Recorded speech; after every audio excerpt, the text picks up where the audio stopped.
بسم اللہ الرحمن الرحیم. السلام علیکم ورحمۃ اللہ وبرکاتہ. اللہ تعالیٰ کی بےحد احسان عظیم ہے. اس مالک کریم نے آج 25واں روزہ رکھنے کی توفیق عطا فرمائی.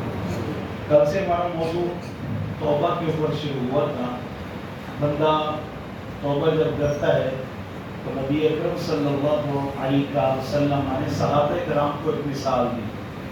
فرمایا کہ صحابہ اگر کوئی شخص مسافر ہو اور سفر پر جا رہا ہو، زاد راہ بھی اس کے پاس موجود ہو، ساز و سامان راستے میں استعمال ہونے والا اس کے پاس موجود ہو، اور پھر راستے میں وہ سوئے ایک جگہ پر، سو کر جب اٹھے تو سارا ساز و سامان اس کا گم ہو چکا ہو، اور ایک جنگل کے اندر وہ جنگل میدان کے اندر وہ شخص موجود ہو، تو بتاؤ وہ شخص کتنا پریشان ہوگا.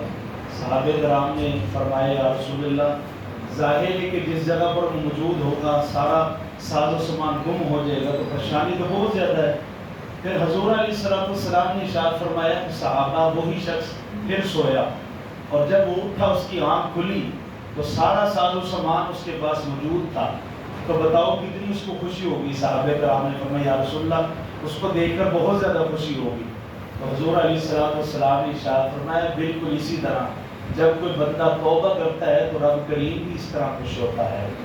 تو رب تعالیٰ اپنے بندوں کی توبہ کا انتظار کر رہا ہے کہ میرے بندے میری طرف آئیں، توبہ کریں، ایک قدم بڑھائیں تو 10 قدم رب تعالیٰ ان کے قریب ہو جاتا ہے. اور رب تعالیٰ ان کی دعائیں سنتا ہے، سن رہا ہے، سنتا رہے گا. اور رب تعالیٰ علیم بذات الصدور بھی ہے، سمیع بصیر بھی ہے. رب تعالیٰ سنتا بھی ہے اور دیکھتا بھی ہے اپنے بندوں کی طرف. اور اللہ تعالیٰ نے یہ موقع بھی عطا فرمایا ہے، اور موقع بھی اچھا ہے کہ رمضان مبارک کے آخری جو ہے ایام چل رہے ہیں، اور ان دنوں میں جب بندہ توبہ کر لیتا ہے تو ہو سکتا ہے کہ ایسی توبہ اس کی ہو کہ دوبارہ پھر گناہوں کی جانب وہ نہ جا سکے. تو رب تعالیٰ کو بندے کی توبہ کرنا بہت زیادہ پسند ہے. جب بندہ کوئی توبہ کر لیتا ہے تو توبہ کی بڑی ڈیمانڈس ہوتی ہے. توبہ ڈیمانڈ کرتی ہے کہ جب تم نے توبہ کر لی ہے تو اب کن کن چیزوں کا تم نے خیال کرنا ہے. ان میں سب سے جو اہم کام ہے وہ ہے دیانت داری، ایمانداری. ایک شخص کاروباری تھا تو اس نے اپنے کاروبار میں خسارہ ہوتے ہوئے دن بدن دیکھا، یہاں تک کہ وہ شخص بالکل کنگال ہو گیا. اور اس کا جو ساتھی تھا اس کو بڑا عروج تھا، وہ اس نے ایک بزرگ سے جا کر مشورہ کیا. پتہ یہ چلتا ہے کہ جب صحابہ کرام کو کوئی بھی مشکل پیش آتی تو وہ نبی اکرم صلی اللہ علیہ وسلم سے مشورہ فرماتے، اور جب کسی تابعی کو کوئی مشکل پیش آئی تو انہوں نے صحابی سے مشورہ کیا، اور کسی تبع تابعی کو کوئی مشکل پیش آئی تو انہوں نے تابعی سے جا کر رابطہ کیا. اسی طرح کسی شخص کو کوئی بھی مشکل پیش آتی تو اللہ تعالیٰ کے نیکوکار بندوں سے مشورہ کرتے. تو اللہ تعالیٰ کے نیکوکار بندوں سے مشورہ کرنے سے ہمیں اچھی اچھی باتیں ملنے کو ملتی ہیں، اور پھر بندے کو توبہ کرنے کا جو ذہن بن جاتا ہے.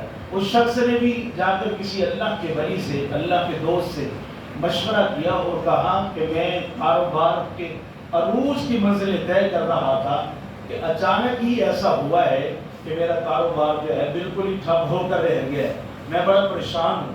اب اس میں بزرگوں نے بتایا کہ تمہاری نیت میں فطور آ چکا ہے. اس نے کہا کہ نیت میں کیا فطور آ رہا ہے، میں پہلے بھی بچوں کا رزق کما رہا تھا، اب بھی بچوں کا رزق کما رہا ہوں. تو بزرگوں نے فرمایا پہلے جو تم اپنے بچوں کا رزق کما رہا تھا تمہاری نیت یہ تھی کہ جتنا آئے رب کا شکر ادا کروں گا. پھر جب تمہاری نیت چینج ہوئی تو تم نے کہا یہ کام ہے تھوڑا زیادہ ہونا چاہیے. جب زیادہ ہونا شروع ہو گیا تو پھر اس سے بھی زیادہ کی ڈیمانڈ کی، اور جب زیادہ کی ڈیمانڈ تم کر رہے تھے تو اس میں تمہاری ایمانداری کا کوئی مظاہرہ نہیں تھا. مثال کے طور پر اس شخص نے ناپ تول کے اندر کمی کرنا شروع کر دی تھی. جب ناپ تول میں کمی کرنا شروع کر دی تھی خسارے کے اندر جا رہا تھا. بزرگوں نے اس کو بتایا کہ ناپ تول میں تم کمی کرتے ہو جس کی وجہ سے تمہارے کام کے اندر ناکامی ہو رہی ہے، خسارہ ہو رہا ہے، اور کم سے کم تم نیچے سے نیچے جا رہے ہو. تم ایسا کرو کہ تم اپنا جو ترازو ہے اس کو دکان سے باہر نکال کر رکھ دو، اور ہر گاہک آنے والے کو کہو کہ اپنی مرضی سے نہ تول کر لے۔ تو اس شخص نے وہ جو اپنا ترازو سب نکال کے باہر رکھ دیا اور کہا ہر شخص آنے والے کو اپنی مرضی سے تولو۔ اب ظاہر ہے جو گاہک ہوتا ہے وہ تو کبھی نہیں چاہے گا کہ میں کم تولوں، یہ تو دکاندار چاہتا ہے کہ کم ہو جائے تو مجھے زیادہ پرافٹ ہو۔ کبھی گاہک نہیں کہتا کہ مجھے جو ہے نا خسارہ ہو جائے، گاہک کی کوشش ہوتی ہے کہ مجھے زیادہ سے زیادہ تھوڑا زیادہ مل جائے۔ اور ایسا ہوتا ہے کہ جب کوئی دکاندار تھوڑا زیادہ سامان ڈال دیتا ہے تو پھر آنے والے کو خوشی ہوتی ہے، گاہک کو خوشی ہوتی ہے، بلکہ گاہک کا ایک مائنڈ بھی بن جاتا ہے کہ میرے سامان اس سے ہی خریدنا ہے، یہ شخص بڑا ایماندار ہے، سامان تھوڑا زیادہ دیتا ہے۔ جب اس نے ترازو باہر رکھ دیا، ہر آنے والا آتا تھا اور سامان تولتا تھا تو تھوڑی زیادہ چیز ڈال دیتا تھا، جب زیادہ ڈال کے پھر نکالنے لگتا تھا تو وہ کہتا تھا، کیونکہ بزرگوں نے کہا تھا کہ جو کوئی اگر زیادہ بھی ڈال دے تو جانے دینا، روکنا نہ۔ اس نے کہا جب میں روکوں گا تو خسارہ میرا ہوگا۔ بزرگوں نے کہا نہیں، خسارہ نہیں ہوگا، برکت ہی ہو جائے گی، بس جو زیادہ ڈالے تو تم نے اس کا ہاتھ نہیں روکنا، اس کو جانے دینا۔ پھر زیادہ کوئی اتنا تو نہیں ڈالتا نا کہ 1 کلو سامان ہو تو کوئی 2 کلو لے لے اور کہے یہ زیادہ ہے۔ زیادہ سے مراد چند قطرے ہو سکتے ہیں، تھوڑا زیادہ سامان ہو سکتا ہے، تھوڑا سے تھوڑا چینی ڈالی ہے تو تھوڑی سی زیادہ ڈال دے گا۔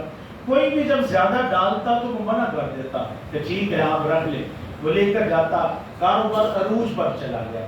اتنا عروج پر گیا کہ اس شخص کا ذہن بن گیا کہ یہ جو میں نے ترازو رکھے ہوئے ہیں یہ ترازو بھی میں سونے کا لے لیتا ہوں۔ تو اس نے ترازو کے جو ہوتے ہیں نا بٹے جو ہوتے ہیں جو وزن والا kg 1 kg 2 kg 5 kg اس طرح جو ہوتا ہے اس نے وہ لے لی ہے اور لے کر اس نے رکھ دیے، اور ہر شخص بڑا حیران ہوتا تھا یہ واحد دکاندار ہے جس کے وہ جو بٹے ہیں جو ترازو کے رکھنے والا وزن کرنے والا جو ہوتا ہے وہ اس کا سونے کا ہے۔ ہر شخص کو پتا تھا علاقے کے اندر، اور ہر شخص نے اس کی پہچان ہی یہ رکھ لی تھی کہ اس دکاندار کے پاس جانا ہے جس کے پاس سونے کے بٹے ہیں، اس کے پاس جاتے ہیں۔ ہر شخص کو پتہ ہوتا تھا، ہر شخص اس کی پہچان کو بندہ بن چکا تھا، اور ہر شخص یہ نشانی دیتا تھا کہ اسے دکاندار کے پاس جانا ہے۔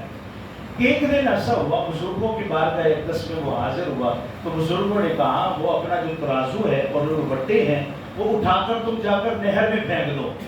تو وہ اب پھر اس نے پوچھا نہیں کہ نہر میں کیوں پھینکوں میں، یہ کمائی کے میرے ہیں، سونے کے میں نے بنائے ہوئے ہیں۔ بزرگوں کے کہنے پر اس نے اٹھا کر وہ نہر میں ڈال دیے۔ جب نہر میں ڈال دیے، اور بزرگوں نے یہ وصیت فرمائی کہ جب نہر میں ڈالنے کے لیے جانا تو دیکھنا کہ تمہیں کوئی نہ دیکھ رہا ہو، اس وقت اکیلے ہی جانا۔ تو وہ اکیلا گیا، اس نے پانی کے اندر ڈال دیے وہ، اور صبح دکان پر آ کر بیٹھ گیا۔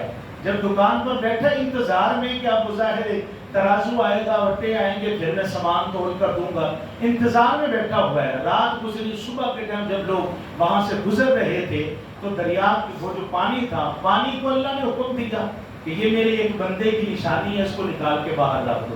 تو وہ پانی نے باہر نکال کے رکھ دیا۔ لوگ وہاں سے گزر رہے تھے تو لوگوں نے دیکھا کہ یہ تو بٹے جو ہے، یہ جو ترازو ہے یہ اسی بندے کا ہے، اور علاقے میں کوئی بندہ ہے ہی کوئی نہیں۔ تو لوگوں نے اٹھایا اور اٹھا کر جا کر پھر اس کے حوالے کر دیا اور اس کو کہا کہ یہ تمہارا وہاں پانی سے بھی ملا ہے، لہٰذا تم رکھ لو۔ اس نے رکھنے کے بعد یہ تعجب میں پڑ گیا یہ کیسے ہوا؟ سونا پیسہ جو ہوتا ہے وہ کوئی نہیں چھوڑتا، سکہ کوئی نہیں چھوڑتا، تو یہ تو پورا سونے کے سمیلے کے بٹے بنے ہوئے تھے۔ تو انہوں نے کیا کیا، وہ بزرگوں کے پاس پھر دوبارہ چلے گئے وہ دکاندار، اور بزرگوں کو جا کر کہنے لگا کہ حضرت یہ بات میری سمجھ میں نہیں آئی کہ آپ نے یہ فرمایا کہ رات کے ٹائم پھینکنے جانا اس وقت جب تمہیں کوئی دیکھے نا، پھر ساتھ ہی یہ فرمایا آپ نے کہ دکان پر جا کر بیٹھ جانا۔ بزرگوں نے ارشاد فرمایا، بزرگوں نے کہا جب میں نے یہ کہا تھا کہ رات کے ٹائم اس وقت جانا جب تمہیں کوئی نہ دیکھ رہا ہو، کوئی نہیں دیکھ رہا تھا لیکن رب تو دیکھ رہا تھا، کوئی نہیں دیکھ رہا تھا، رب دیکھ رہا تھا، رب تیرے ساز و سامان کی حفاظت فرما رہا تھا، اور ساتھ ہی ارشاد فرمایا ہے جو تیری قسمت کے اندر ہے وہ کوئی اور نہیں چھین سکتا، جو سامان تیرا ہے وہ تیرا ہی ہے، جو تیری قسمت میں ہے وہ تیرا ہی ہے، جو گاہک تیرے پاس آنا ہے وہ تیرا ہی ہے۔ آپ یہ دیکھیں کہ جب آپ شالنی میں چلے جائیں، رنگ محل میں چلے جائیں، اور اندرون شہر کے اندر آپ چلے جائیں، چھوٹی چھوٹی گلیاں اور چھوٹی چھوٹی گلیوں میں سینکڑوں دکانیں، ہر شخص وہاں پر جاتا ہے اور ہر شخص کو روزی روٹی رب کریم دے کر بھیجتا ہے. اور یہاں بازاروں کے اندر اگر ایک دکان کے ساتھ دوسری سیم دکان ڈل جائے وہ دکان والا گڑتا رہتا ہے. یہ اس خوف کے اندر مبتلا ہو جاتا ہے کہ شاید اس نے میرا رزق چھین لیا ہے, شاید اس نے میرے رزق پر قبضہ کیا ہے. لیکن رب کریم کے پیارے بندوں نے یہ مثال دی, انہوں نے یہ بتایا, انہوں نے کہا کہ ہر وقت یہ خیال ہو کہ رب دیکھ رہا ہے, اور جو رب کریم نے تمہاری قسمت کے اندر جو ساز و سامان لکھا ہے, جو روزی روٹی لکھی ہے, وہ تمہیں مل کر رہے گی, کوئی چھینے گا نہیں تمہیں. چاہے تم اپنی اس روزی روٹی کو جتنا مرضی دور کرو گے وہ روزی روٹی تمہارے قریب چل کر آ جائے گی. یہ رب کریم فیصلہ ہے, اور رب تعالیٰ کا یہی فیصلہ ہے کہ جو بھی اس دنیا کے اندر آتا ہے تو اس کا جو رزق ہے وہ رب کریم کے ذمے ہے.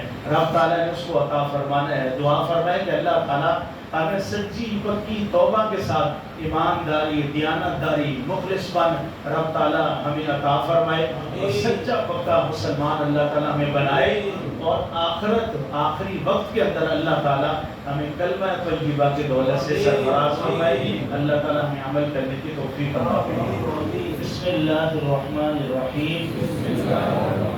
اللہم انکا تحب العفو فاعف عنا. اللہم انکا تحب العفو فاعف عنا. والصلاة والسلام